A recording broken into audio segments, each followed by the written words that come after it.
Nkiru Konyajocha, a conduit deployed by APC to destabilize our party, the Labour Party. We are here to intimate you on yet an unholy alliance between the Honorable Minister of State for Labour, Nkiru Konyajocha, and some expelled members of our party, as you all know, led by Chief Lamidi Apapa, and whose purpose is to ensure that crisis is sustained perpetually in our party. One may begin to wonder what concerns the Minister of State for Labour, Honorable Nkiru Konyajocha, and the Labour Party, that she will go at length to instigate and fund crisis within the party. We are, however, aware that the former lawmaker is fighting a personal and prosy war against the party. Konyajocha has been in the National Assembly for the past 16 years, since 2007 until February 25th general election, when he was defeated by Honorable Ahanotu with a very wide margin. Her loss to Ahanotu was a pill too hard to swallow. Hence, she has vowed to use all her connections to ensure that the election declared by the Independent National Electoral Commission, INEC, is upturned in her favor. Her political ambition was to be the Speaker of the Federal House of Representatives, though that cannot be achieved. She has also boasted that powers that be in Aso Rock has promised her the speakership, a position she contested in 2019 but lost to Femi Gbajabiamila, who now is the Chief of Staff in the Tinubu administration. Konyajocha believes that the Isukwato Munnochi Federal Constituency is her chiefdom. However, the result of the election altered all those plans. Permutations for Konyajocha, who saw her ambition drifting. For her to be the Speaker, she must first win the seat at the reps, and Ahanotu was the only stumbling block. Therefore, he must go at all costs. Konyajocha, with a strong support from the presidency, plotted to be part of the 10th NAS using the instrument of tribunal. She had worked tirelessly to ensure that the tribunal pronounced her the duly elected member by turning the rules of the election on the head. With her limitless access to funds, it wasn't difficult for her to get Ahanotu sacked by the tribunal. Not because he lost the election, but the trial judge cancelled all the votes of the Labour Party on the ground of his membership of the party. Of course, the electoral law has been interpreted by even the Supreme Court to suggest that only a political party has the powers to determine its membership. Nigerians are still wondering what motivated such judgment, but the answer is not far-fetched. She simply deployed her huge financial war chest and bought the judgment all the way. Not satisfied with the slow pace of tribunal routes to the National Assembly, Konyajocha went for the killer punch by using a federal high court in Kano to attempt to sack all elected political office holders from Abia State, the governor inclusive. The Kano judgment rattled and quaked the entire political space. Konyajocha, who connived with some expelled members of the Labour Party, led by Lamidi Apapa, had applied to be a joiner in the case, but was refused by the judge for filing out of time. However, most of her pleadings before the court was granted, even when the court lacked the locus. It took the ululation from the general public before the matter was upturned by the appellate court. Not done, Konyajocha, after the ruling of the tribunal was appealed against and the venue of the sitting moved to Lagos, also initiated a crisis by using her Aso Rock connection to bully officials of INEC into committing a mortal mistake of pitching two senior advocates and legal luminaries, J.O. Asoluka San and Yunusa Ustaz Usman San, against each other in an open court on who holds the authority to represent INEC. Specifically, on the 11th of October 2023, the INEC Secretary, Rose Oririan Anthony, in a letter titled Letter of Instruction, conveyed the appointment of John Asoluka San by INEC to file an appeal at the Court of Appeal, Owerri Division, on behalf of the Commission against the decision of the Abia State National and State House of Assembly Election Petition Tribunal in the number EPT ABHR/8 2023. Honorable Nkiruka Chidubem Onyejocha and Ano versus INEC and others. But in a twist of events, INEC went further to engage the services of Unisa Ustaz Osman on the same matter before the appeal court.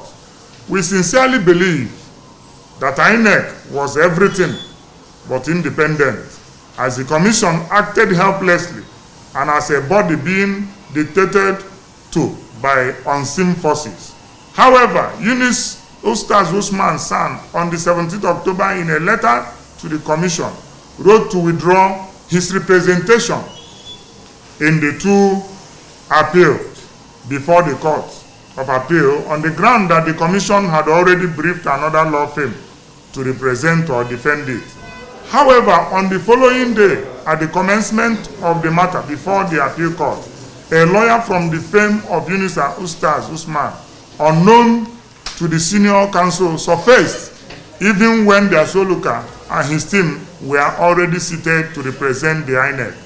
The desperation by the lawyers from the firm of Yunus Ustaz Usman San to insist on representing INEC even when the firm had already written to INEC withdrawing its services stoked our curiousness, even as the embarrassed Ustaz Usman completely distanced himself from actions not known to him. On further investigation, we realized that INEC failed to release this letter written on the 17th by the firm of Yunus Ustaz Usman San, withdrawing from the case. The letter only surfaced after the unfortunate incident at the appeal court. So we are wondering if there was any threat from high places against officials of INEC, preventing them from making the letters public. We also took special note of the presence of our Papa-led splinter group, who attempted to hijack the representation of the party at the court. Remember, that was not the first time they tried to do something like that. How did this splinter group came into the scenario? Who got them involved and for what purpose? The same group engaged by Onyejocha to shop for judgment in a Kanu court. It is a known fact that these groups have evolved as meddlesome interlopers and have severally worked against the larger interests of the Labour Party, even when Supreme Court has refused them recognition. Labour Party and its candidates are in the appeal court to ask it to reject the judgment by the Abia State National and State House of Assembly Election Petition Tribunal, and which cancelled the victory of the party and its candidate, Amobioga, relying on the result generated and tendered by the petitioner, the APC candidate, as against the result generated by the INEC. How can that be possible? The onus falls on INEC to defend the result it generated from the election, and Asoluka San has the brief to defend INEC's result. Who then influenced the decision to remove him? Labour Party is also aware of the prosy war engaged by Onyejocha for her principals, who benefit bountifully from the artificial crisis in the Labour Party. Labour Party bruised the ego of the ruling party, whether anybody likes it or not, in the last general election. And it was believed in their cycle that a divided Labour Party will be weak to stage a claim to their mandate. Onyejocha was allegedly chosen by the APC leader in the Southeast and the Imo State Governor, Hope Uzodimma, as a conduit to fund the dissidents. The party is also not unaware of her roles in denying Labour Party her victory in Enugu State through her kinsmen who served as electoral officer and the returning officer in Enugu State. We are worried that millions of naira was allegedly budgeted by Onyejocha to sustain the crisis in the Labour Party by funding Apapa and his cohorts, and particularly to ensure that Amobioga is removed from the House of Representatives. This money, which ought to be channeled to helping in alleviating scorching poverty in her constituency, is being thrown around all in her inordinate quest for power. The little of that money would have been used to build road in Isukwato Umunochi. There is no road there. The question that has not been answered is, why the obsession for power? It is practically impossible for Onyejocha to be speaker again, at least under this 10th assembly, as offices have since been distributed and he's a serving minister of state. What does she hope to gain in ensuring and sustaining crisis in Labour Party by massively funding her papa and his gang? In conclusion, ladies and gentlemen, we are therefore calling on the present government to relieve Onyejocha of her ministerial role, as she has lost focus, and since she has refused to concentrate on the assignment given to her as Minister of Labour for State. Of course, you know that the labor unions are crying, salaries are not being paid, and the palliative promised them is not worth it. So he has to be relieved of his duty.